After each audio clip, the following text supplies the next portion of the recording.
पंधरा दिवसात उद्धव ठाकरेंकडून दुसऱ्यांदा शिवतीर्थावर राज ठाकरेंची भेट.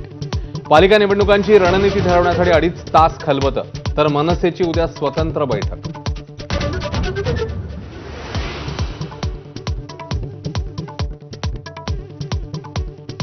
ठाकरे बंधूंची युती झाल्यास मवियाबाबतही उद्धव ठाकरेंना निर्णय घ्यावा लागणार. स्थानिक पातळीवर चर्चा करून पुढची रणनीती ठरणार.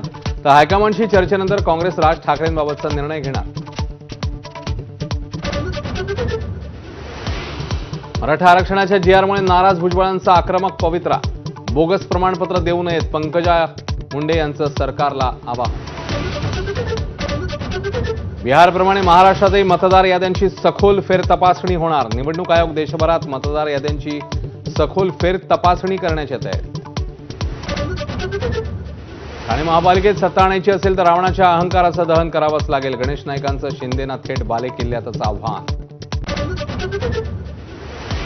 आयपीएस दमदाटी प्रकरणानंतर अजित पवार नाराज असल्याची चर्चा. तर अजित पवार आजारी, कार्यालयाची माहिती. रोहित पवारांकडून अजित पवारांची पाठराखण.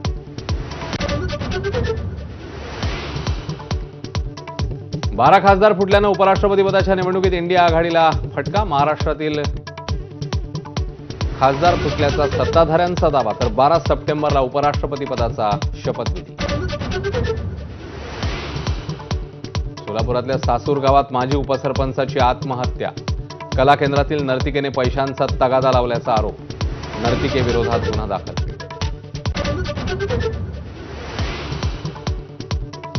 नेपाळ पाठोपाठ फ्रान्समध्येही अराजकता.